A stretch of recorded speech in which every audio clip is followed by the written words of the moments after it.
jeder von uns kann mal in seinem Leben eine Depression bekommen. Tatsächlich jeder Fünfte bekommt auch in seinem Leben einmal eine Depression mindestens. Und deswegen ist es wichtig, eben aufzuklären, damit die Menschen wissen, hey, das könnte eine Depression sein. Und nicht denken, ich schäme mich dafür, ich möchte es niemandem sagen, weil was denken dann die Leute von mir? Und dann geht es mir immer schlechter und irgendwann weiß man keinen anderen Ausweg mehr und dann steht man irgendwann vor der Frage des Suizids und das darf nicht passieren. International haben wir ja 800.000 Suizide jedes Jahr. Das ist eine richtig große Zahl. Ich meine, kann man sich schwer vorstellen. Oder zweimal Nürnberg jedes Jahr. Das ist krass. Grundsätzlich kann man sagen, wenn es die erste Episode ist, kann es auch die letzte gewesen sein, dass du nie wieder eine kriegst. Du hast allerdings ein erhöhtes Risiko, wenn du es mit jemandem vergleichst, der noch nie eine Depression hatte.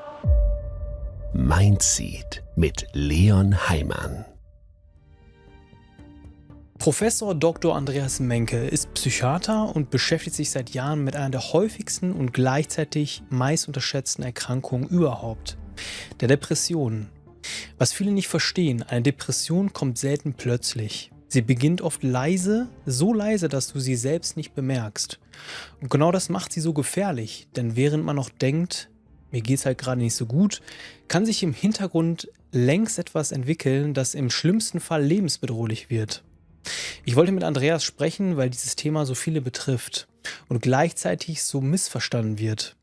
Jeder Fünfte erlebt mindestens einmal im Leben eine Depression und trotzdem erkennen viele nicht, was wirklich mit ihnen passiert.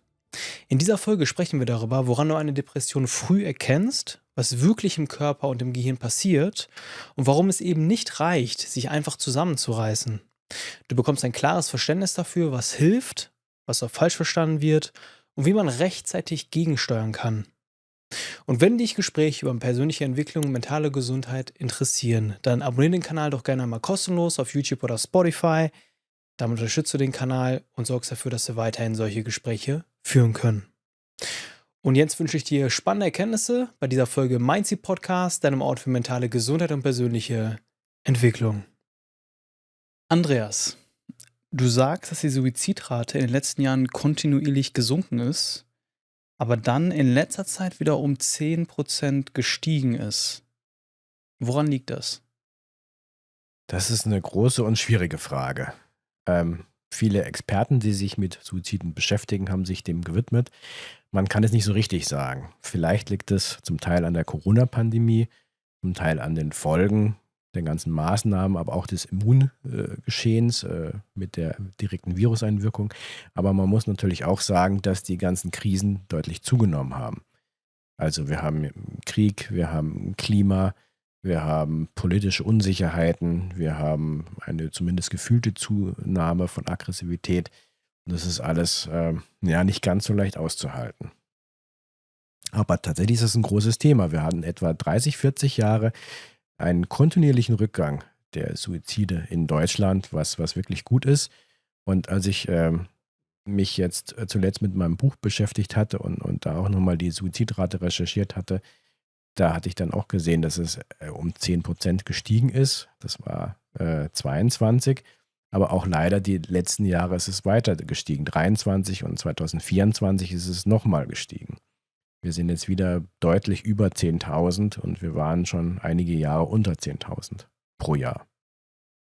Und das ist richtig viel. Also wenn wir es vergleichen wollen, im Straßenverkehr sterben etwa 2.500 oder sowas, jedenfalls deutlich unter 3.000. Dann haben wir Drogen- und Tote durch Drogen- und Substanzmissbrauch, etwa bei 1.200 oder so. Mord, Totschlag sind unter 1.000. Also wer jetzt jede Woche den Tatort schaut, würde denken, das sind deutlich mehr, aber es sind gar nicht so viele. Und im Rahmen dessen sind doch 10.000 Tote durch Suizid doch schon richtig viel. Und letztlich ist ja jeder Suizid einer zu viel, muss man sagen. Und was sagt dir das, wenn du das liest und hörst? Ich finde, dass man unbedingt was tun muss, dass man sensibilisieren sollte für psychische Gesundheit, aufklären sollte, insbesondere für Depression, weil durch Depression werden ja die meisten Suizide ausgelöst. Und natürlich auch entstigmatisieren. Also es kann nicht sein, dass Depression zum Beispiel immer noch stigmatisiert ist, obwohl es eine ganz normale medizinische Erkrankung ist. Die kann ich diagnostizieren und behandeln. Ähm, und es ist nichts Komisches, nichts, wofür man sich schämen sollte oder müsste. Auf gar keinen Fall. Weil jeder von uns kann mal in seinem Leben eine Depression bekommen. Tatsächlich, jeder Fünfte bekommt auch in seinem Leben einmal eine Depression mindestens. Und das sind richtig viel, 20%. Und die Punktprävalenz, also diejenigen, die jetzt im Moment gerade an einer Depression leiden, würde man sagen, das sind etwa 8%, aber das sind immerhin noch mehr als 5 Millionen Menschen in Deutschland. Und das ist schon viel. Und deswegen ist es wichtig, eben aufzuklären, damit die Menschen wissen, hey, das könnte eine Depression sein. Und wenn es eine ist, dann hole ich mir Hilfe. Das ist ganz wichtig. Und nicht denken, ich schäme mich dafür, ich möchte es niemandem sagen, weil was denken dann die Leute von mir? Und dann geht es mir immer schlechter und irgendwann weiß man keinen anderen Ausweg mehr und dann steht man irgendwann vor der Frage des Suizids und das darf nicht passieren. Du beschäftigst dich ja seit vielen Jahren intensiv mit dem Gehirn und den psychischen Erkrankungen. Was hat dich persönlich dazu gebracht, dich so stark dem Thema Depression zu widmen? Also bereits während des Studiums, während des Medizinstudiums fand ich das Gehirn einfach am spannendsten. Damit denken wir, wie wir wahrnehmen, wie wir fühlen, wie die Aufmerksamkeit gesteuert ist, woher die Motivation kommt, für was wir uns interessieren. Und da gibt es dann ja die Fächer Neurochirurgie, Neurologie und Psychiatrie, die sich typischerweise mit dem Gehirn beschäftigen. Und ich habe ja damals auch dann mit der Neurochirurgie angefangen. Das hat sich dann gezeigt, dass es dort doch nicht so das Richtige für mich war. Und dann bin ich in die Psychiatrie gekommen. Und dort habe ich mich dann mit der Depression wissenschaftlich und klinisch intensiv beschäftigt. Und Depression ist wie gesagt, eine Volkserkrankung, die fast jeden oder die ganz viele betreffen kann, die gesellschaftlich sehr relevant ist, die letztendlich alles beeinflusst, unser Denken, Fühlen, Wahrnehmen. Die Forschung zur Depression ist hochspannend und auch hochrelevant, denke ich. Und deswegen beschäftige ich mich schon sehr lange damit. Neben auch jetzt ADHS und der bipolaren Erkrankung, die sicherlich auch sehr spannende Themen sind. Dieses Jahr mache ich gemeinsam mit Jonas Schein einen Retreat. Vielleicht kennst du ihn von Komm klar, Digga. Wir sprechen schon länger über viele Themen, die im Alltag oft keinen richtigen Raum bekommen. Und ich glaube, viele Menschen verstehen heute schon ziemlich viel über sich, aber im Alltag geht das alles wieder unter. Genau da setzen wir an. Es geht nicht um noch mehr Input und auch nicht um noch ein Seminar, sondern eher um einen Raum, in dem du mal wirklich rauskommst aus diesem ständigen Funktionieren und wieder in Kontakt kommst mit dir selbst und auch mit anderen. Mit ehrlichen Gesprächen, Breathwork, Zeit für dich und einfach einer Gruppe von Menschen, die ähnlich ticken. Das Ganze findet im Ableven an der Nordseeküste statt. Ein ruhiger Ort, gutes Essen, Unterkunft vor Ort. Also alles so aufgebaut, dass du dich einfach mal rausnehmen kannst. Wenn du merkst, dass sich das anspricht, schau einfach in die Shownotes, da findest du alle Infos. Vielleicht sehen wir uns dort. Ich hatte vor einiger Zeit Arne Tempel hier, er hat auch über Depressionen gesprochen. Er hat aber eine bisschen andere Perspektive gehabt, weil er auch viel von seiner persönlichen Story erzählt hat mit Depressionen. Ich finde es gut, dass du heute hier bist, weil wir da vielleicht auch nochmal expliziter darauf eingehen können, was passiert eigentlich im Gehirn bei Depressionen. Vielleicht können wir damit mal starten. Was genau passiert in unserem Kortex bei Depressionen? Vielleicht fangen wir kurz damit an, wie wird so eine Depression ausgelöst und dann erklärt sich manchmal auch, was danach passiert. Also wir würden davon ausgehen, dass wir eine genetische Veranlagung haben, die ist durchschnittlich bei 40%. Also 40% der Depressionsentwicklung werden durch genetische Varianten erklärt.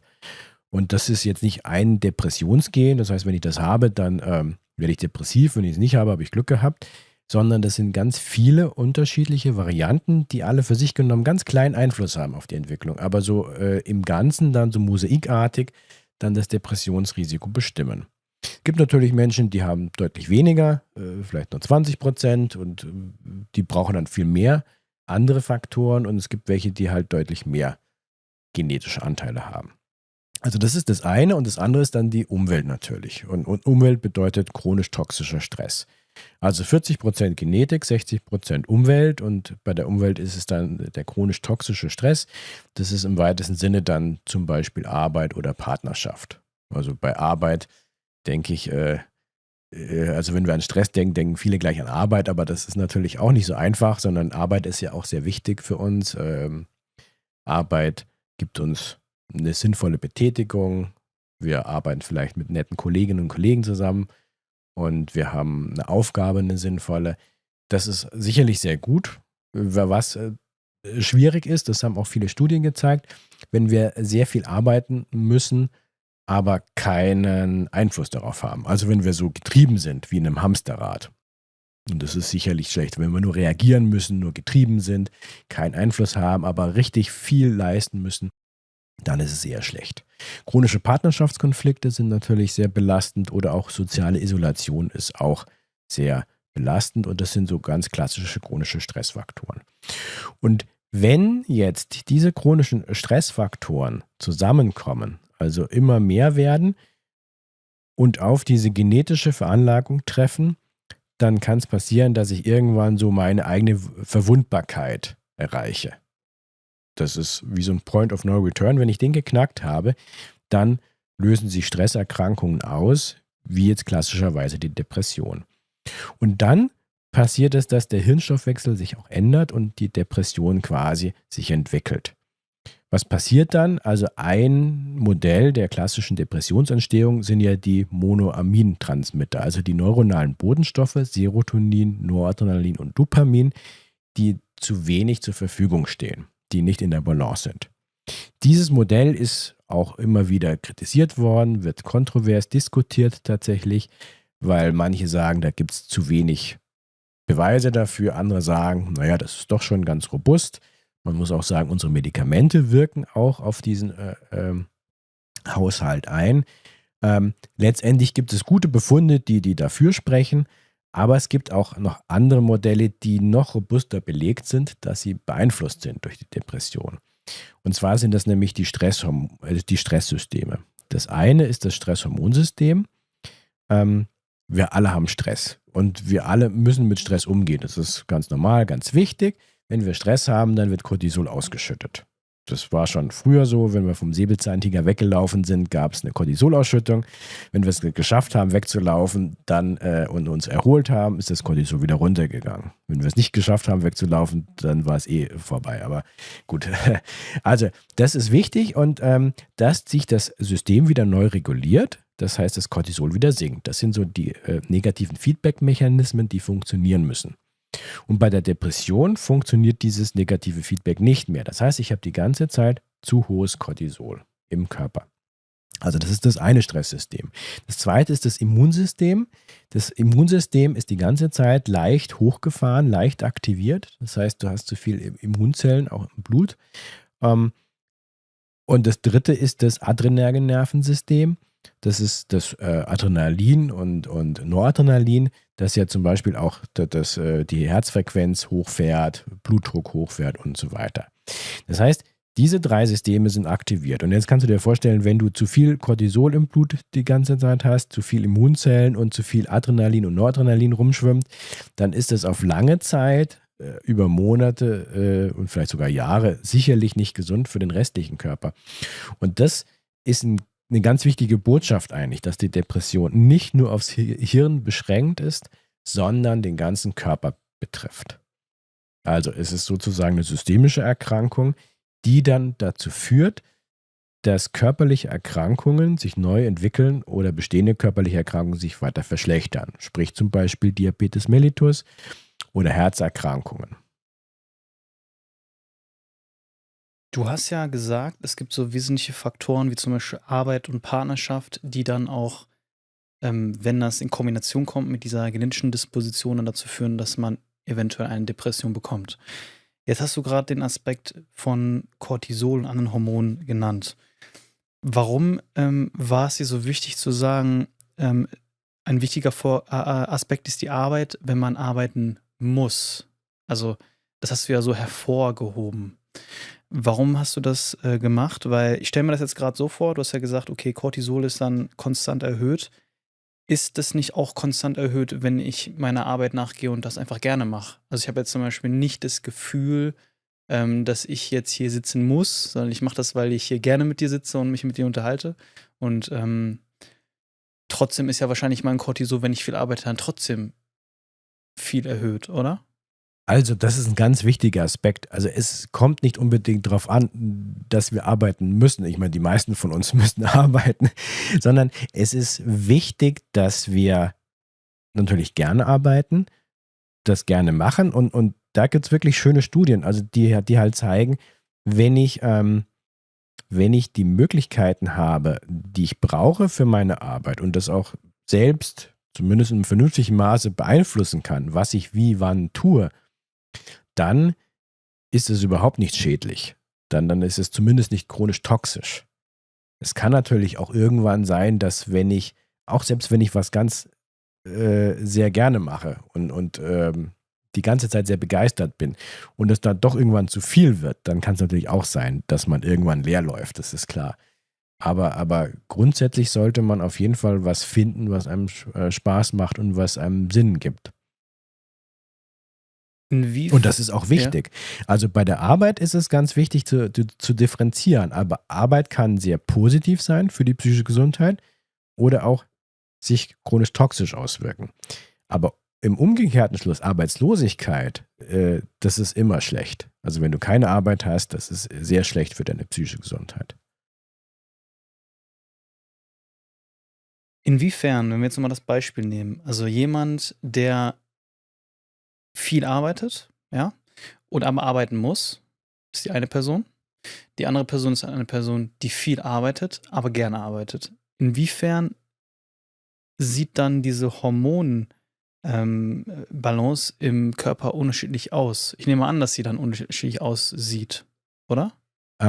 Also wie gesagt, ich würde gar Ja. nicht mal sagen, dass wir diesen Punkt, wir müssen arbeiten. Mhm. Also ich muss auch arbeiten. Ja. Es muss ja jemand so das Essen bezahlen und so weiter. Ja. Aber es ist wichtig, dass du das Gefühl hast, dass du einen Einfluss darauf hast, was du machst und wie du es machst. Ja. Und wenn du aber das Gefühl hast, du bist die ganze Zeit nur getrieben, du bist wie so einem Hamsterrad, du kommst da nicht aus, dann hast du tatsächlich irgendwann diese erhöhten Cortisolspiegel und dieses hohe Risiko, eine Depression zu entwickeln. Okay. Und ein weiterer Aspekt, den du genannt hast, ist dann eine Partnerschaft, wenn diese nicht, also wenn es keine gesunde Partnerschaft ist, richtig? Ja, also das hat man zum Beispiel bei der Corona-Pandemie auch sehr schön gesehen. Also wenn es ständig chronische Partnerschaftskonflikte gibt, ist das sehr schlecht für die psychische Gesundheit. Gibt es auch schöne Studien dazu. Also man sagt ja, wer verheiratet ist, lebt länger. Manche sagen auch, es kommt einem nur so vor. Hat sicherlich verschiedene Aspekte. Aber zum Beispiel wurden Frauen untersucht und bei diesen Frauen wurden die Halsschlagadern untersucht. Also die das Gehirn mit Blut versorgen. Und die hat man zweimal untersucht. Einmal und dann nach 3 Jahren später. Und dann hat man gesehen, bei den Frauen, die glücklich verheiratet waren und bei den Single-Frauen hat sich nicht viel gezeigt bei diesen Halsschlagadern. Aber die unglücklich verheirateten Frauen, die hatten deutlich mehr Plaque in den Gefäßen als die anderen. Also es kommt tatsächlich darauf an, ob du eine gute, glückliche oder zufriedene Partnerschaft hast oder eben nicht. Und bei Corona hat man das auch gesehen mit Homeoffice, Homeschooling. Das ist häufig auseinandergeflogen irgendwann. Also manchmal ist es ja kompensiert, wenn man sich aus dem Weg geht und dann klappt das irgendwie. Aber diese Corona-Pandemie hat das auch nochmal kanalisiert sicherlich. Und der genetische Anteil, der ja dann auch noch sozusagen die Basis ist und das andere kommt ja dann dazu und das Gesamtbild führt dann eventuell zu einer Depression oder erhöht auch das Risiko. Was wissen wir da über die genetischen Dispositionen? Also warum sind dafür einige Menschen anfälliger als andere? Eben, also das genetische Risiko erklärt das manchmal. Also wenn du zum Beispiel jemanden kennst, der hat viel mitgemacht im Leben, ist aber immer psychisch gesund geblieben. Und jemand anders, der nicht ganz so viel mitgemacht hat, der immer mal wieder eine Depression entwickelt hat. Und da sind diese genetischen Faktoren manchmal, bieten die dann die Erklärung. Also es gibt zum Beispiel Genvarianten, die Gen-Umwelt-Interaktionen sehr gut beschreiben können. Also Gen-Umwelt-Interaktionen meint, dass die Umwelt unterschiedliche Einflüsse hat, je nach genetischer Ausstattung, aber auch durch die genetische Ausstattung die gewisse Umweltfaktoren dann auch wieder bedingt. Also das ist sozusagen bidirektional, geht in beide Richtungen. Zum Beispiel das Serotonintransporter-Gen. Serotonin habe ich ja vorhin schon mal angesprochen, wichtiger Botenstoff bei der Entwicklung der Depression. Und dieser Serotonintransporter, da gibt es 3 verschiedene Genvarianten. So eine lange, eine kurze und eine dazwischen. Wenn du jetzt diese lange Genvariante hast, dann hast du kein erhöhtes Risiko, egal wie viele stressvolle Lebensereignisse du im Leben hast. Wenn du jetzt aber diese kurze Variante hast, dann nimmt dein Risiko zu erkranken mit jedem stressigen Lebensereignis zu. Das ist jetzt ein mögliches Beispiel und da gibt es sicherlich noch mehr. Und solche Dinge erklären dann eben, wie die Umwelt Einfluss auf dich und deine psychische Gesundheit hat. Ich kann mir vorstellen, dass gerade ein paar Zuhörerinnen oder Zuschauerinnen hier sitzen und sich zum Beispiel fragen, ich hatte immer viel mit Depressionen zu kämpfen, meine Eltern eventuell auch, meine Großeltern auch, man kennt das ja oft, ne? Dann ist es irgendwie so, oder man weiß, in unserem Familienstamm waren viele Menschen suizidal, so. Und dann hat man Angst, das weiterzugeben, wenn man dann auch weiß, vielleicht, okay, das ist genetisch. Hat man irgendwie Einfluss darauf, sag ich mal, die Gene, das hört sich jetzt vielleicht krass an, aber die Gene zu verändern oder auch, sage ich mal, das Risiko zu minimieren, dieses Gen weiterzugeben? Ja, also danke für die ganz wichtige Frage, weil das ist auch entscheidend, weil viele dann diese Befürchtung haben und viele auch dann die Befürchtung haben, okay, das ist mein Gen, ich kann nichts machen. Und so ist es eben nicht. Also das eine ist natürlich, wenn jetzt in meiner Familie jemand schon erkrankt ist, klar, dann ist das ein Zeichen dafür, dass mein Risiko erhöht sein kann. Kann, muss nicht sein, ja. Aber ich habe auch Einfluss drauf. Also das eine ist ja die Genetik, die ist natürlich so, wie sie ist. Ja, das ist wie so ein Buch mit den ganzen Buchstaben, und so weiter. Aber es kommt eigentlich darauf an, wie das Buch abgelesen wird. Und das ist das Entscheidende. Und das sind dann epigenetische Vorgänge. Und darauf hast du Einfluss. Das heißt, wenn du, sagen wir mal, ein gesundes Leben führst, tatsächlich ist der Lebensstil auch relevant, wenn du ein gesundes Leben führst, dann kannst du alles dafür tun, dass das Risiko so klein wie möglich wird. Selbst wenn du eine genetische Veranlagung hast. Sprich, wenn du Sport machst, wenn du dich gesund ernährst, wenn du dich mit netten Menschen umgibst, soziale Interaktion und Kontakte pflegst, dann machst du schon richtig viel, damit dein Risiko richtig gesenkt wird und vielleicht fast kaum noch vorhanden ist. Und du kannst natürlich auch Psychotherapie machen oder Medikamente nehmen. Das würde man, also zumindest Medikamente würde man jetzt nicht prophylaktisch machen, aber diese anderen lebensstilverändernden Maßnahmen sind sicherlich wichtig, um dein Risiko zu senken.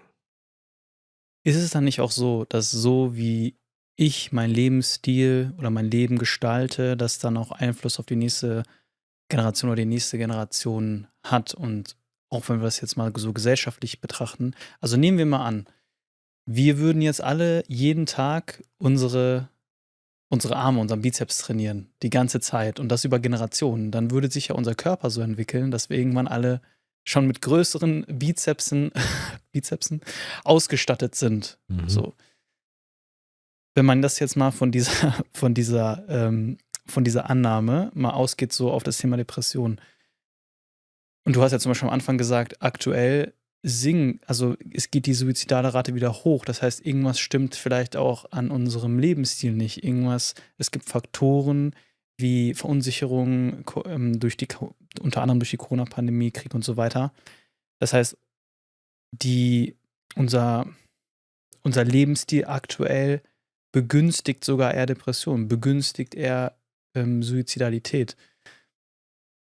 heißt es, wenn wir jetzt, ne, wenn wir jetzt mal von der Familie ausgehen, wenn die Umstände über Generationen stabiler werden, wenn der Lebensstil gesünder wird, kann es dann auch sein, dass es dann Einfluss auf die genetische Disposition hat? Also du hast tatsächlich diese Effekte, die transgenerational sind, die du weitergeben kannst.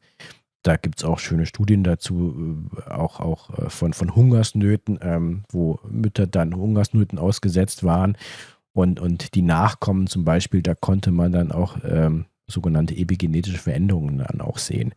Also das wird tatsächlich auch weitergegeben. Also das ist ein weiterer Punkt, um zu sagen, hey, die Genetik ist zwar so, wie sie ist, die können wir nicht verändern, aber durch epigenetische Veränderungen haben wir einen deutlichen Einfluss darauf und das können wir sogar an unsere Kinder weitergeben. Wie weit das jetzt mit Lebensstil und der Suizidrate zu tun hat, ist natürlich eine große Frage. Ich würde jetzt nicht unbedingt sagen, dass sich der Lebensstil, naja gut, vielleicht hat sich der Lebensstil schon verändert mit mehr Produkten, die wir essen, die vielleicht nicht ganz gesund sind, mit mehr Zucker, mit mehr mehrfach prozessierten Produkten, Alkohol, Tabak und so weiter, den ganzen Substanzen, die nicht ganz so förderlich sind. Aber die gab es natürlich vorher auch schon. Mhm. Also Ich dachte jetzt auch eher an so mentale Geschichten, Social Media, was uns krass beeinflusst, an die Krisen, die du genannt hast, ne? Das ist ja so ein permanenter Druck, den man dann auch ja, von verschiedenen Seiten spürt. also Social Media ist sicherlich nicht sehr förderlich für die psychische Gesundheit. Auch Ja. wenn wir jetzt hier Social Media machen. Ja. Also Social Media ist natürlich auf der einen Seite sicherlich sehr hilfreich, weil wir da ja wieder eine Möglichkeit haben, aufzuklären über die psychische Gesundheit. Das, was ich vorhin meinte, dass wir sagen, hey, das ist eine Depression. Wenn du denkst, dass du das hast, dann geh doch zur Psychologin, Psychologen oder zur Ärztin, Arzt und schau mal, ob wir das behandeln können. Dafür ist das sicherlich gut. Aber auf der anderen Seite ist es natürlich auch so, dass es eine Menge sozialen Druck auslöst, dass es ja auch gar nicht wirklich sozial ist, Social Media, sondern man wird die ganze Zeit beschallt mit allen möglichen Videos oder so, die man sehen oder nicht sehen möchte und eine Menge Zeit in Anspruch nimmt und natürlich auch unsere eigene Aufmerksamkeitsspanne beeinflusst, also dass die gefühlt auch immer weniger wird.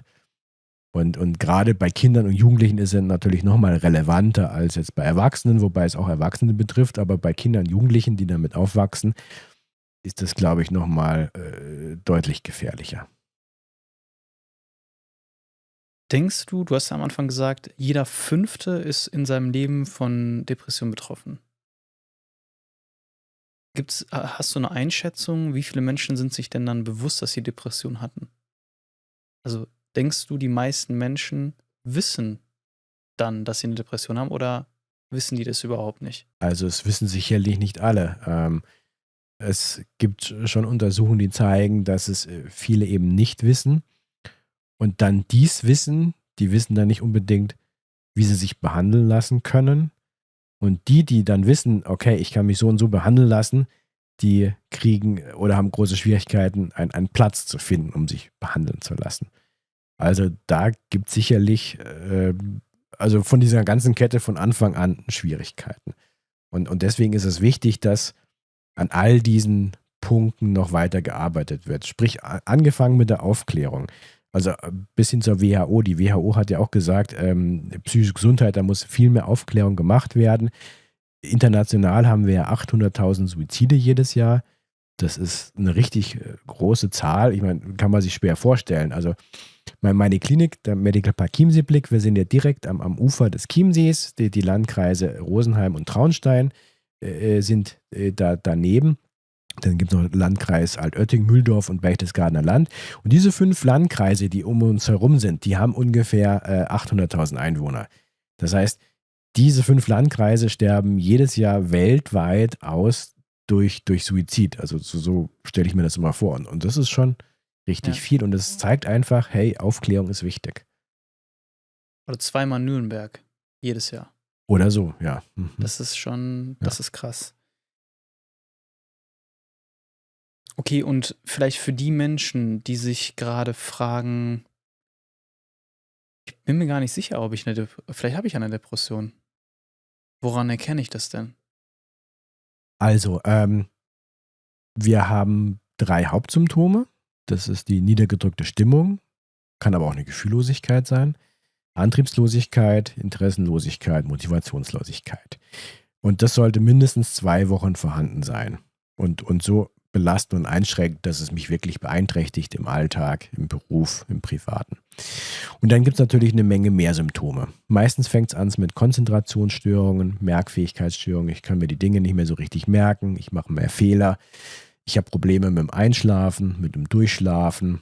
Ich wache in der Früh auf oder um 4 Uhr in der Nacht kann nicht mehr weiter schlafen.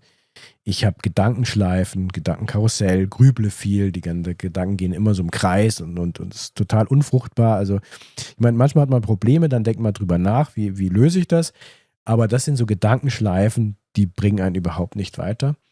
Sind sehr belastend. Häufig gibt es Angst. Patienten sind sehr ängstlich, sind unruhig, angespannt. Es gibt auch sexuelle Funktionsstörungen, also die sexuelle Gesundheit ist auch massiv beeinträchtigt mit Libido-Minderung, Erektionsproblemen und so weiter, bis hin dann zu den Todesgedanken und zu den Suizidgedanken. Es gibt auch sogenannte psychotische Symptome. Das sind Symptome, wenn du von etwas überzeugt bist, das einfach nicht so ist. Sprich zum Beispiel Verarmungsideen oder Schuldideen. Ich hatte schon mal einen Zahnarzt, der war davon überzeugt, dass er seine Patienten falsch behandelt hat. Und alle haben gesagt, hey, das ist nicht so. Sind alle super zufrieden mit der Behandlung. Aber der war fest davon überzeugt, dass das so ist. Und dann können alle ihm sagen, das ist nicht so, aber er ist fest davon überzeugt. Oder auch eine Anwältin, die hatte das Gefühl, das geht alles den Bach runter mit ihrer Kanzlei. Sie hat gar kein Geld mehr. Und selbst wenn der Partner ihr dann die Kontoauszüge vorgelegt hat, die super aussahen, hat sie gedacht, da ist gar kein Geld mehr da. Das heißt, du hast unrealistische Gedanken, die nicht so sind. Und das ist dann natürlich auch nochmal ein Zeichen für eine erhöhte Suizidgefährdung bei den Patienten. Also wenn du komplett was denkst, was nicht realistisch ist. Das ist auch schwierig. Aber es gibt verschiedene Subtypen. Das ist vielleicht an dem Punkt nochmal ganz wichtig zu sagen. Also der Klassiker ist natürlich die melancholische Depression. Ich bin traurig oder habe keine Gefühle. Mir geht es in der Früh noch schlechter. Ich kann nicht schlafen, ich kann nicht essen, habe keinen Appetit, habe keinen Antrieb, kann nichts mehr machen. Das ist so der Prototyp, der Klassiker quasi. Und viele denken, das ist eine Depression und wenn ich das nicht habe, dann kann ich nicht depressiv sein. Aber das stimmt nicht. Es gibt ja auch andere Formen. Zum Beispiel es gibt die agitierte Depression. Da bin ich sehr, sehr getrieben, sehr unruhig, sehr angespannt, muss die ganze Zeit umherlaufen. Ich habe eine Menge Antrieb, der ist aber nicht so richtig zielgerichtet.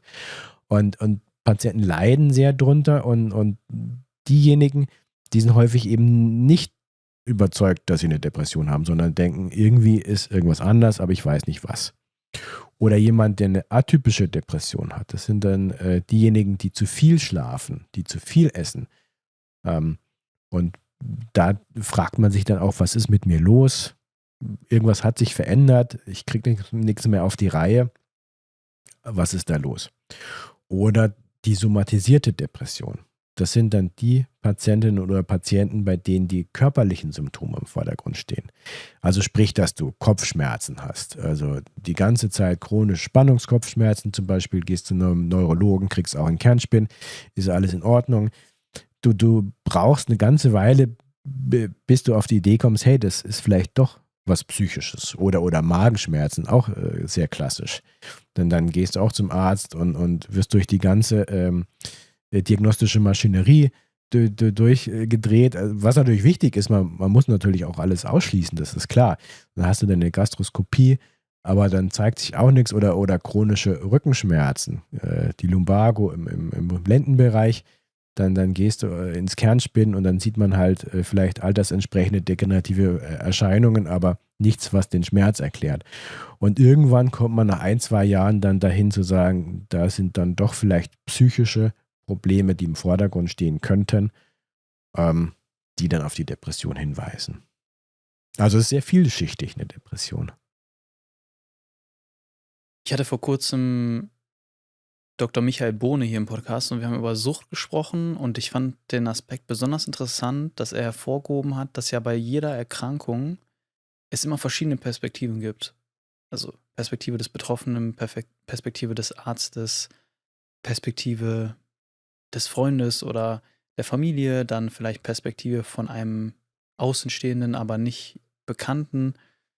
Und ich nehme jetzt einfach mal an, dass es eine Perspektive gibt, also das ist nicht die von den Betroffenen, über die haben wir ja gerade schon gesprochen jetzt, oder auch die von einem Arzt, die du jetzt auch schon geschildert hast, sondern die Perspektive, die Person soll sich einfach mal ausruhen. Die soll einfach mal, mach doch einfach mal ein bisschen Urlaub, ja? Also vielleicht ist es ein Freund, Familie oder auch ein entfernter Bekannter so. Die Perspektive, die das nicht anerkennt. So. Wo siehst du die besondere Problematik, wenn du die verschiedenen Beobachterperspektiven betrachtest? Da sind wir bei dem Thema Aufklärung wieder an Sensibilisierung. Also, du hast es sehr schön dargestellt mit der außenstehenden Person, die Partner, Partnerin sein kann, Freund, Freundin oder auch Kollegin, Kollege, die dann sagt, Mensch, alles wird gut. Ja, also wenn du das jemand sagst mit der Depression, dann ja, das ist nicht gut. Dann fühlst du dich überhaupt nicht wahrgenommen, nicht ernst genommen. Oder ja, mach doch mal Urlaub, schlaf doch mal aus. Oder du hast doch alles, guck dich doch an, dein Leben ist doch toll, schönes Auto, Familie oder keine Ahnung, was du alles hast, ja. Und das sind so Perspektiven, die erkennen nicht an, dass es eine Erkrankung ist. Wenn du jetzt eine schwere Herzerkrankung hast oder dir das Bein gerade gebrochen hast, würde ja niemand auf die Idee kommen, hey, du hast doch gerade neue tolle Ski gekauft, stell dich doch nicht so an. Das kann dir nicht so wehtun. Das würde niemand tun. Aber bei der Depression machen das viele. Es ist zugegeben natürlich auch schwierig, das zu erkennen. Klar, du kannst es nicht sehen, es ist so eine unsichtbare Erkrankung. Und das macht es natürlich deutlich schwieriger. Auch das, manchmal sagen mir Patientinnen, dass sie sich nicht trauen, sich zu schminken, weil dann jemand denken könnte, hey, dir geht's ja wieder gut, ja. Und das hat gar nichts damit zu tun. Oder dass mal jemand lacht, mal kurz was witzig findet, ja. Und dann denken andere, hey, so schlimm kann es ja offensichtlich nicht sein. Aber dass das nichts mit der Depression zu tun hat, trotzdem kann der oder diejenige schwer an der Depression erkrankt sein. Und das ist halt die unterschiedliche Wahrnehmung, dir das schwerfällt, das halt einzuordnen als Außenstehender. Wir machen eine ganz kurze Pause, in der ich euch einmal daran erinnern möchte, falls ihr das Video auf YouTube schaut, einmal auf den Like-Button zu klicken und falls ihr das Ganze über Spotify oder Apple Podcasts anhört oder anschaut, uns einmal eine Bewertung für den Kanal zu hinterlassen. Damit unterstützt ihr uns und wir können weiterhin sicherstellen, die besten Leute hier in den Podcast zu holen und unsere ganze Energie hier reinzustecken. Danke für eure Unterstützung und jetzt zurück zur Folge. Wie sieht es aus, wenn Menschen Medikamente bekommen? Da gibt es ja auch noch mal verschiedene Perspektiven drauf. Vielleicht können wir erstmal kurz darüber sprechen, wie wird Depression behandelt und wie sieht auch die medikamentöse Behandlung aus? Also so eine leitliniengerechte Behandlung prüft natürlich erstmal den Schweregrad. Also wenn es eine leichte Depression ist, dann reichen manchmal sogar auch die DIGAs, also die digitalen Gesundheitsanwendungen. Das sind so Apps, die sind mit psychotherapeutischen Interventionen bestückt sozusagen. Die haben auch die psychoedukativen Elemente, sprich diese Aufklärungselemente. Das ist halt ganz wichtig, dass du, wenn du eine Depression hast, ganz viel über die Erkrankung weißt. Je mehr du darüber weißt, desto besser kommst du da auch durch und später hast du auch einen erhöhten Rückfallschutz. Also ganz wichtig ist das Wissen. Und das dritte sind so Monitorelemente, die dann dir auch so ein bisschen darüber zeigen, wie es dir geht. Also dann musst du verschiedene Fragen beantworten und dann kommt so ein Sumscore raus und dann kannst du es auch grafisch darstellen, wie gut oder schlecht es dir im Verlauf geht. Also das sind so Anwendungen. Bei der mittelgradigen Depression würdest du entweder Psychotherapie machen oder Antidepressiva verabreichen. Bei der schweren Depression solltest du unbedingt beides machen, Psychotherapie und Antidepressiva verabreichen. Und bei den Antidepressiva gibt es natürlich eine Menge Mythen. Viele haben Angst vor Antidepressiva, weil sie denken, die machen mich abhängig. Was aber völliger Quatsch ist. Also Antidepressiva machen sicherlich nicht abhängig. Und wenn du jetzt hier in Nürnberg an den Bahnhof gehst, zu deinem Dealer deines Vertrauens, wirst du sicherlich nicht Antidepressiva angeboten bekommen. Alle möglichen anderen Psychopharmaka oder sonstigen Substanzen, aber das nicht. Antidepressiva können Absetzphänomene haben, das stimmt. Du solltest sie nicht sofort absetzen, sondern langsam ausschleichen, aber das ist was anderes. Ich meine, wenn du ein Antidepressivum anfängst, dann beginnst du ja auch mit einer niedrigen Dosis, damit sich der Körper dran gewöhnen kann und erhöhst diese Dosis genauso. Und so würdest du es auch beim Absetzen machen. Anderer Mythos ist, dass jemand denken könnte, dass Antidepressiva deine Persönlichkeit verändern. Das stimmt auch nicht. Also eher die Depression verändert deine Persönlichkeit, dass du dich nicht mehr so austauschen kannst, dass du dich so zurückziehst, dass du ganz anders bist, als du es eigentlich bist. Und die Antidepressiva stellen deine Persönlichkeit eher wieder her. Die machen die nicht besser oder schlechter, sondern genau die Persönlichkeit, die du halt hast, die wird wieder hergestellt. Oder dass Antidepressiva schlimme Nebenwirkungen machen, dass jeder dick wird oder dann keinen Sex mehr haben kann. Das sind auch so gängige Vorurteile. Man muss natürlich sagen, es gibt Antidepressiva, die führen zu einer Appetit- oder Gewichtszunahme. Es gibt auch Antidepressiva, die führen zur Einschränkung der Sexualität. Das stimmt. Aber damit kann man, also wenn man das weiß und wenn es auftritt, dann kann man das verändern. Und es gibt andere Medikamente, andere Antidepressiva, die das auf gar keinen Fall machen. Und natürlich ist das auch wieder ein Punkt, wo wir unsere Patientinnen und Patienten sensibilisieren sollten, auch darüber zu sprechen. Zum Beispiel über die sexuelle Gesundheit. Das heißt, häufig möchte man das nicht ansprechen, dass man zum Beispiel Libido-Störungen hat oder Erektionsprobleme und denkt, Hauptsache die Depression ist weg, dann nehme ich das in Kauf. Aber da würde ich auch auf jeden Fall dafür plädieren, das ruhig anzusprechen, weil dann kann man damit umgehen, dann kann man andere Medikamente nehmen, andere Antidepressiva, die das eben nicht machen, weil das gehört ja auch zum Leben dazu. Und bei der Appetitzunahme ist es genauso. Es gibt auch Antidepressiva, die eben keine Appetitzunahme machen. Und ein anderer Vorurteil ist, dass man das Leben lang einnehmen muss, die Antidepressiva. Das stimmt auch nicht. Man sollte es mindestens 6 bis 12 Monate einnehmen bei der depressiven Episode, damit es gut ausheilt. Gibt natürlich auch Verläufe, die sind etwas schwieriger, etwas chronifizierter, wo man es tatsächlich mal über längere Jahre auch nehmen müsste. Aber das ist nicht immer so. Und was genau machen Antidepressiva? Die Antidepressiva, die normalisieren diese Balance im Stoffwechsel von deinen neuronalen Botenstoffen, also von Serotonin, Dopamin und Noradrenalin. Also dieser Stoffwechsel ist nicht mehr in der Balance in der Depression und das wird wieder ausbalanciert, das wird normalisiert. Also die führen dazu, dass mehr von Serotonin, Dopamin oder Noradrenalin zur Verfügung steht. Und wenn ich es dann aber absetze, fällt es dann nicht wieder zurück? Nee, deshalb solltest du es ja eben diese 6 bis 12 Monate einnehmen, damit sich das normalisiert. Also das kannst du dir vielleicht so vorstellen, wie wenn du dir jetzt einen Oberschenkel brichst und dann kriegst du ja zum Beispiel so einen Marknagel rein und dann wird damit der Knochen stabilisiert.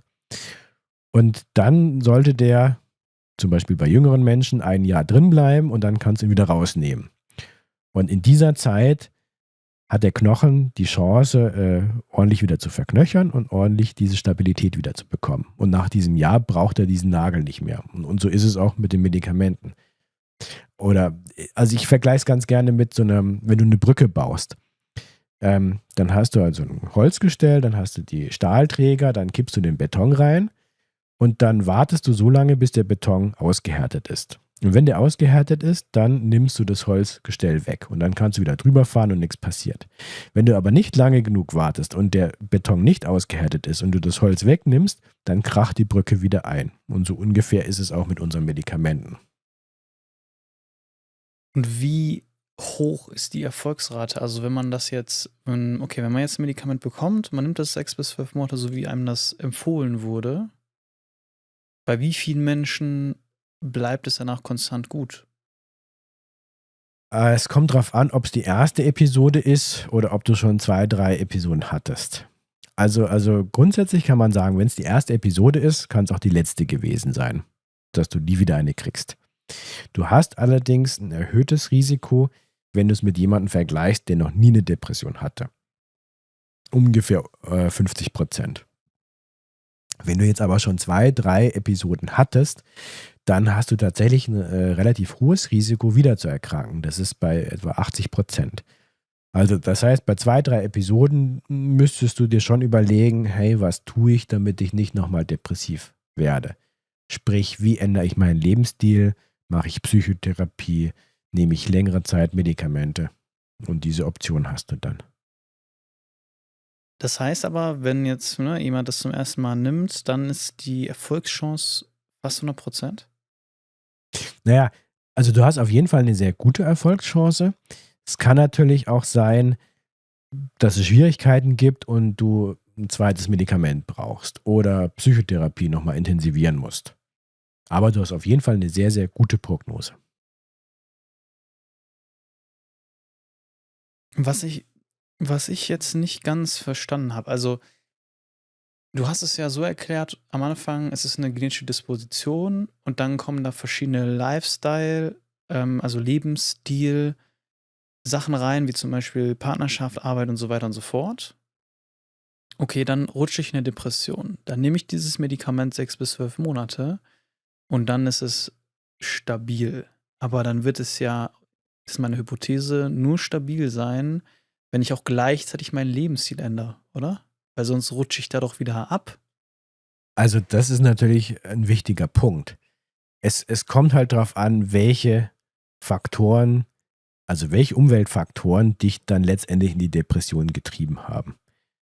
Und natürlich wäre es wichtig, sich diese anzuschauen und wenn möglich, diese dann auch zu verändern. Es gibt tatsächlich immer mal wieder Faktoren, die kannst du nicht verändern. Und dann sagen dir die Patientinnen oder Patienten, ja, toll, dass sie mir das sagen, aber was soll ich tun? Das geht halt einfach nicht. Was ist das denn zum Beispiel? Naja, es gibt tatsächlich manchmal so ganz schwierige Situationen, in denen die Menschen keine Chance haben, vielleicht ihren Job, der miserabel ist, zu kündigen. Weil sie in dieser Situation im Moment gar keine Möglichkeiten haben, anderen zu bekommen und aber das Geld brauchen, weil sie noch irgendwas machen müssen, weil sie, keine Ahnung, Familie oder sonst was versorgen müssen. Es ist nicht häufig, aber es gibt so Situationen, die nicht auskönnen. Aber so klassische Situation, ich habe einen schlechten Job, also kündige ich und schaue, dass ich einen anderen bekomme. Ich habe eine schlechte Partnerschaft, kann man auch verändern. Oder soziale Isolation ist ja auch ein Punkt. Also bei der Partnerschaft ist es ja so ähnlich wie mit der Arbeit. Muss ich differenzieren. Eine positive Partnerschaft steigert meine psychische Gesundheit. Eine schlechte ist ein chronisch toxischer Stressor. Wie bei der Arbeit, positive Arbeit ist wichtig für meine psychische Gesundheit. Eine toxische Arbeit, wo ich im Hamsterrad bin, ist schlecht. Und so ist es ja auch bei der Partnerschaft. Eine soziale Isolation ist immer schlecht. Da muss ich nichts differenzieren. Das heißt, da kann ich dann daran arbeiten, dass ich das versuche zu ändern. Dass ich da soziale Kontakte knüpfe und so weiter. Das heißt, wenn wir jetzt mal bei diesem Bild von der Brücke bleiben, das du gerade gezeichnet hast, die Umwelt muss stimmen. Das heißt, wenn die Brücke zum Beispiel aufgrund des Wassers, weil das Wasser, keine Ahnung, ich bin kein Ingenieur oder Architekt, aber weil das Wasser zu säurehaltig ist, geht die Brücke ständig kaputt. So. Oder weil zu große Schiffe drunter herfahren und die jedes Mal ein bisschen beschädigen. Das heißt, es bringt natürlich was, die Brücke wieder aufzubauen. Und dafür steht dann das Medikament. Aber es bringt nichts, wenn weiterhin das säurehaltige Wasser da ist und weiterhin diese zu großen Schiffe da durchfahren, dann wird die Brücke ja wieder kaputt gehen. Ja, das Das stimmt. heißt, die Medikamente können helfen, irgendwo eine gewisse Balance wieder herzustellen, aber das bringt überhaupt nichts, wenn man sein Lebensstil nicht ändert. So ist es auch. Das ist natürlich ein wichtiger Punkt. Also viele Patientinnen und Patienten sagen mir ja dann auch, ja, was soll ich mit den Medikamenten machen? Ich habe ja das und das wird ja vom Medikament nicht verändert. Sprich, mein Job oder irgendwie eine andere Situation oder eine pflegebedürftige Person, für die ich vielleicht verantwortlich bin. Das wird das Medikament nicht verändern, also was soll ich damit? Und das ist ein wichtiger Punkt, weil das Medikament behandelt die Depression. Und die Depression ist dann am Ende wieder weg und gut behandelt, aber ich selbst muss mich um diese Faktoren kümmern. Das macht kein Medikament, sondern das muss ich selbst machen natürlich. Und darum geht es natürlich, dass du diese Selbstwirksamkeit wieder erlernst, dass du aus so einer Hilflosigkeit rauskommst und dein Leben selbst in die Hand nimmst. Zum Beispiel Psychotherapie ist ja auch so gestaltet, du musst selbst aktiv werden. Das ist ja auch was ganz anderes. Wenn du zum Arzt gehst, dann wirst du ja behandelt. Dann bist du passiv, du kriegst eine Diagnostik und du kriegst eine Behandlung. Und Medikamente oder irgendwas anderes lässt über dich ergehen und danach ist es wieder gut. Psychotherapie ist nicht so. Psychotherapie funktioniert nur, wenn du selbst motiviert bist, wenn du es selbst in die Hand nimmst und dafür arbeitest, damit sich das ändert. Jetzt möchte ich nochmal kurz zurückkommen zu diesen verschiedenen Perspektiven, die wir ja gerade aufgegriffen hatten bei einer Depression. Und diese verschiedenen Perspektiven gibt es ja auch bei der Einnahme von Antidepressiva, in welchem Zusammenhang du auch im Vorgespräch das Pill-Shaming beschrieben hast. Ja, Was ist das? also Antidepressiva haben ja einen schlechten Stand generell. Viele denken halt, wie gesagt, ich werde abhängig, ich werde anders, meine Persönlichkeit ändert oder ich kriege so eine rosarote Brille auf und plötzlich ist alles cool. Manche haben natürlich auch jemanden im Kopf, den sie kennen, der vielleicht ganz viel davon schon eingenommen hat und bei dem es nicht geholfen hat oder dem es schlecht ging wegen Nebenwirkungen. Ähm, Manche denken auch, dadurch, dass du verändert wirst, sind das oder die denken, du wirst verändert und deswegen ist es natürlich sehr negativ. Und deswegen werden die Medikamente manchmal so verteufelt. Aber das würdest du jetzt bei anderen Medikamenten gegen Blutdruck zum Beispiel oder gegen eine Herzerkrankung nicht tun. Ja? Du hast vielleicht Diabetes, musst Metformin nehmen. Da würde niemand sagen, ja, Metformin ist doch ein schlimmes Medikament und wie kannst du nur? So ähnlich ist es auch bei ADHS mit den Stimulantien, mit Methylphenidat oder Lisdexamphetamin. Dann sagen Leute, hey, das ist ja scheiße, dass du das nimmst und das geht ja gar nicht, ja. Das verändert dich doch. Lass es. Und das würde man bei anderen nicht sagen, bei anderen Erkrankungen. Und da haben wir wieder diese Stigmatisierung. Diese Stigmatisierung setzt bei überhaupt der Diagnose an, bei der psychischen Erkrankung und betrifft natürlich auch die Behandlungen, wie die Medikamente. Ich kann das ein bisschen verstehen, weil ich erinnere mich, ich habe früher bei Puma gearbeitet und dann bin ich mal mit dem Auto von hier nach Herzogenaurach gefahren. Also von hier mal von Herzogenaurach ungefähr 3/4 Stunde. Und es gab viele Menschen, die zu der Zeit gependelt sind immer, ne? Weil Herzogenaurach ist ein bisschen abseits. Wenn man auch so in meinem Alter ist oder so, dann will man lieber noch in der Stadt wohnen. Und dann habe ich öfter auch ein paar Leute mitgenommen, einfach mit dem Auto. Unter anderem auch eine Freundin und Bekannte, die Depression hatte.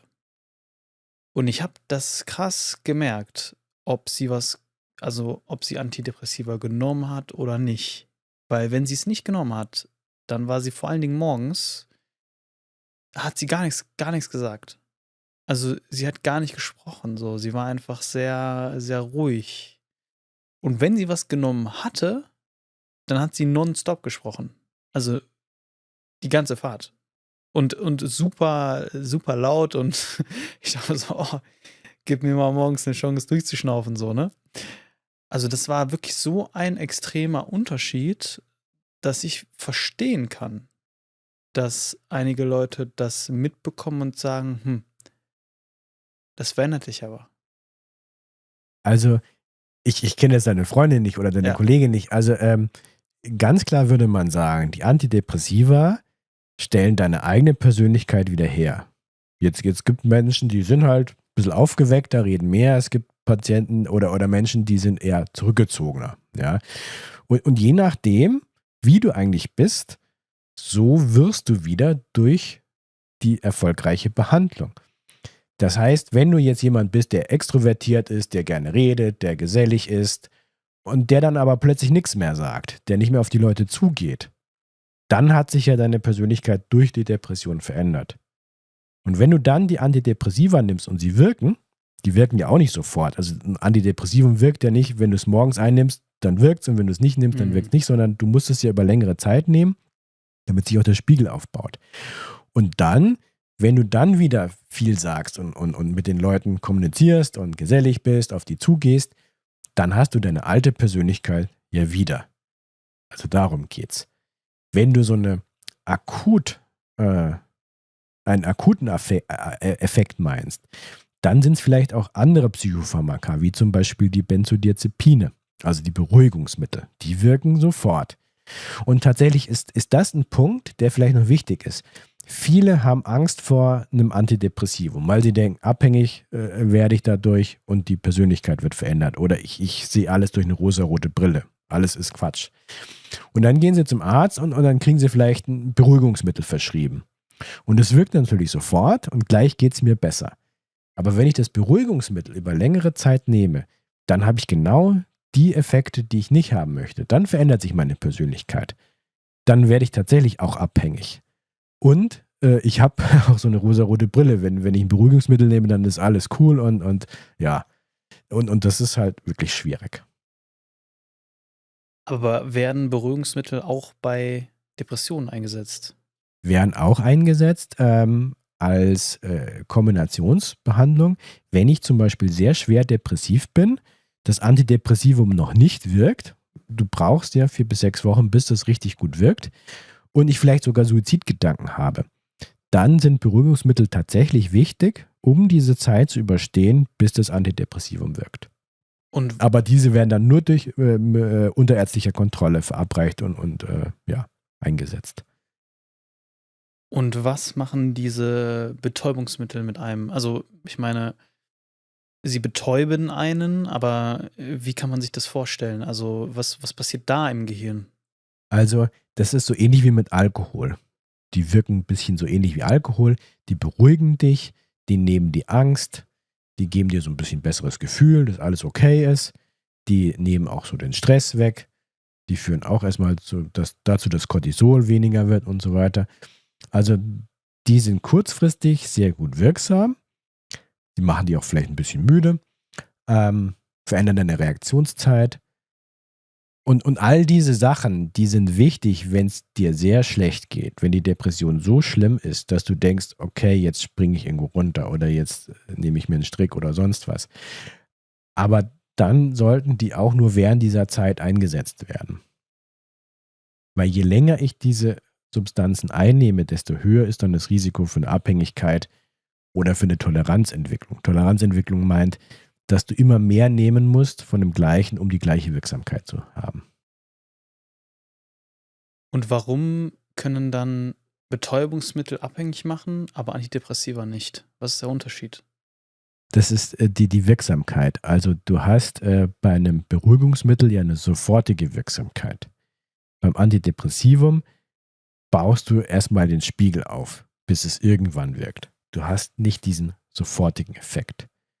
Und die Antidepressiva, die stellen ja das Gleichgewicht wieder her, der neuronalen Botenstoffe, das machen Benzodiazepine nicht. Und wenn dieses Gleichgewicht stabil hergestellt ist, dann kannst du es wieder absetzen und es passiert nichts Schlimmes. Aber wenn du das Benzodiazepin immer wieder nimmst, das Beruhigungsmittel, also sowas wie Lorazepam, Diazepam, das ist so ähnlich wie Alkohol. Wenn du jetzt jeden Tag Alkohol trinken würdest, dann entwickelst du auch irgendwann eine Abhängigkeit. Das heißt, dein Körper gewöhnt sich daran. Und wenn du es dann wegnimmst, dann will der Körper das aber wieder haben. Weil es hat nicht dieser stabilisierende Effekt stattgefunden, der alles wieder stabilisiert und alles wieder okay ist, sondern Der Körper verlangt nach dem Alkohol. Das heißt, Antidepressiva wirken langsamer und stabilisierender und Ja. Betäubungsmittel wirken sehr schnell, Ja. aber haben keinen stabilisierenden Effekt. Also wenn du es Genau. weglässt, dann bist du wieder im alten Genau. Modus Ja, sozusagen. genau.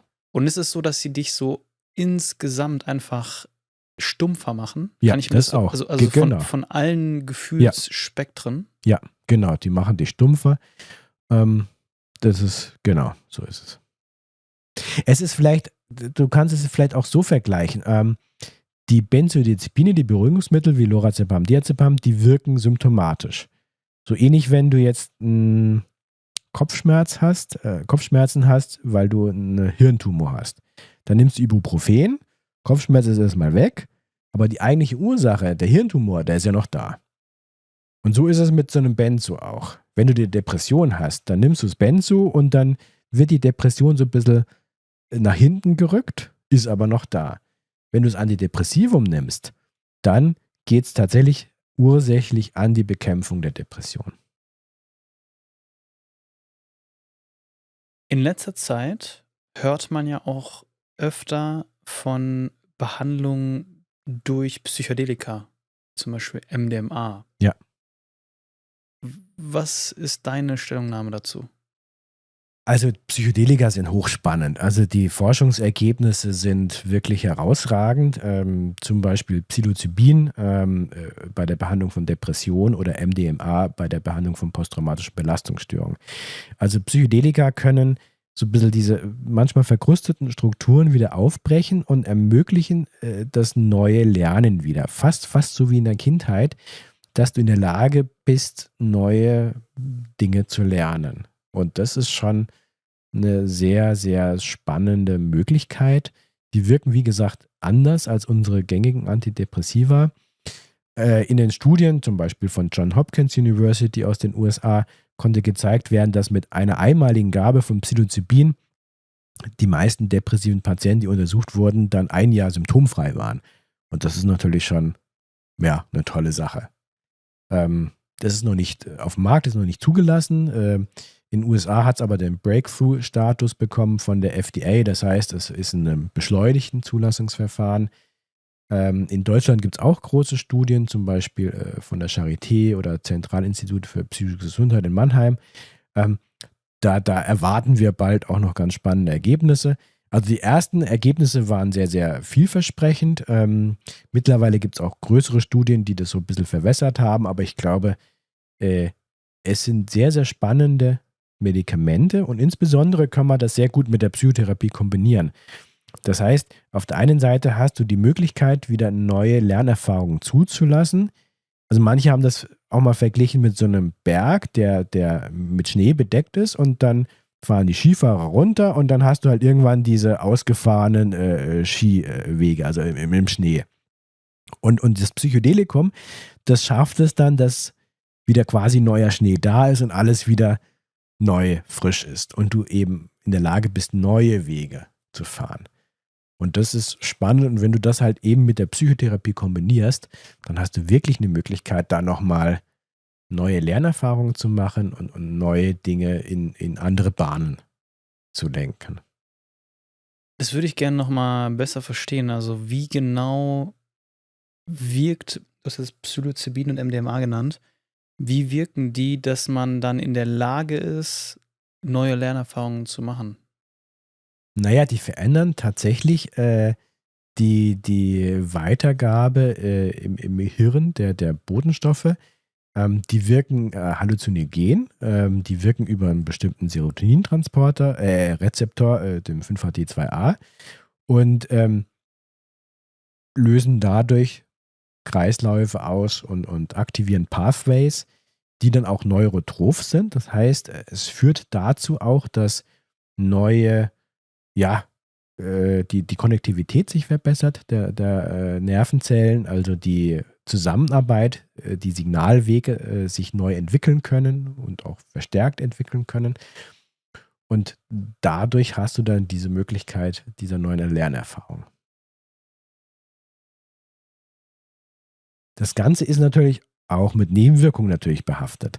Also es klingt natürlich jetzt ganz toll, aber die können auch psychotische Symptome auslösen. Das heißt, du hast fast wie bei einer Schizophrenie zum Beispiel so Symptome wie, dass du Dinge siehst, die nicht da sind oder dass du Dinge erlebst, die es einfach nicht gibt, dass du Angst hast, dass du verfolgt wirst oder dass du einen Teufel siehst oder solche Sachen.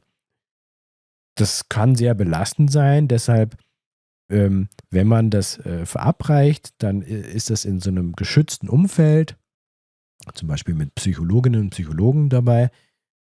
Das geht dann über so 4 bis 6 Stunden und das ist dann quasi innerhalb von einer medizinischen Überwachung und dann kann man auch gut damit umgehen.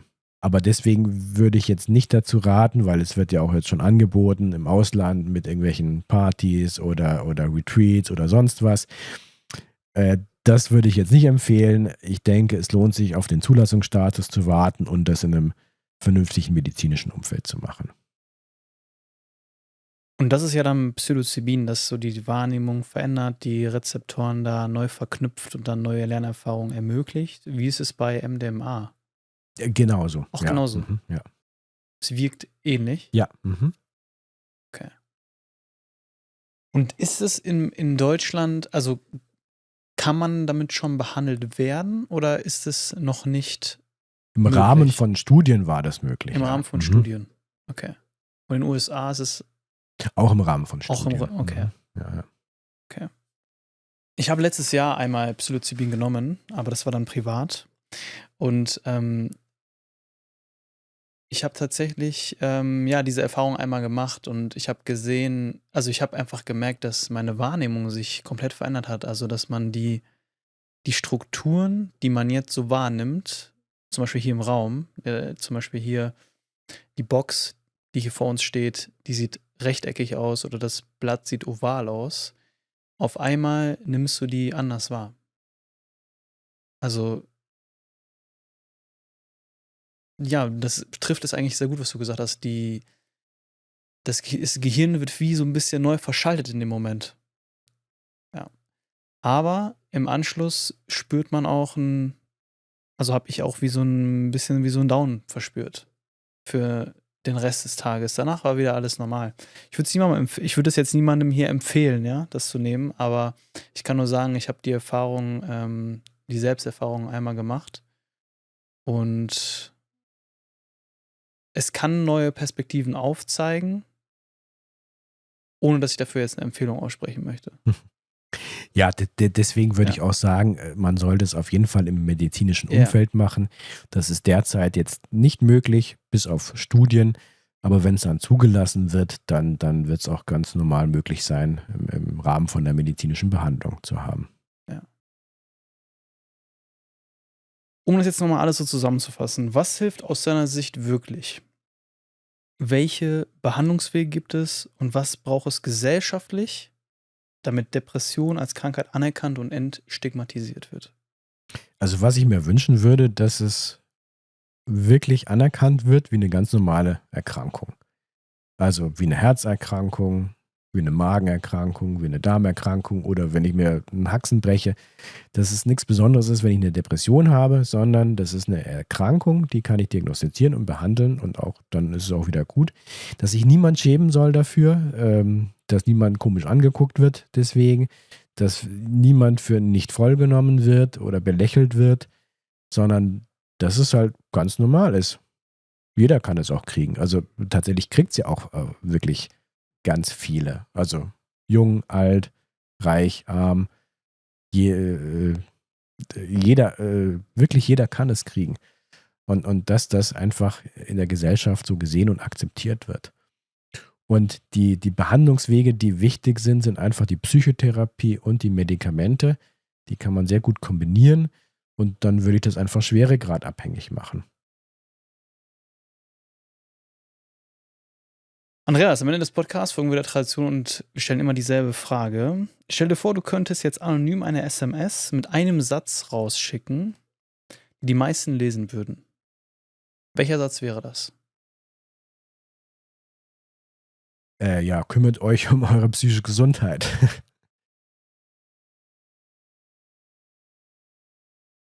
Andreas, wo können die Menschen dich finden? Ja, am Medical Park Chiemsee-Blick natürlich, in unserer Klinik am Chiemsee. Wir sind ja eine psychosomatische Klinik. Ich habe ein Buch geschrieben über den Piper Verlag, da natürlich. Depressionen wissen, was hilft. Und auf Instagram. Die Links sind in der Beschreibung. Andreas, vielen lieben Dank, dass du heute hier warst. Dankeschön, ganz herzlichen Dank für die Einladung. Hat Spaß gemacht.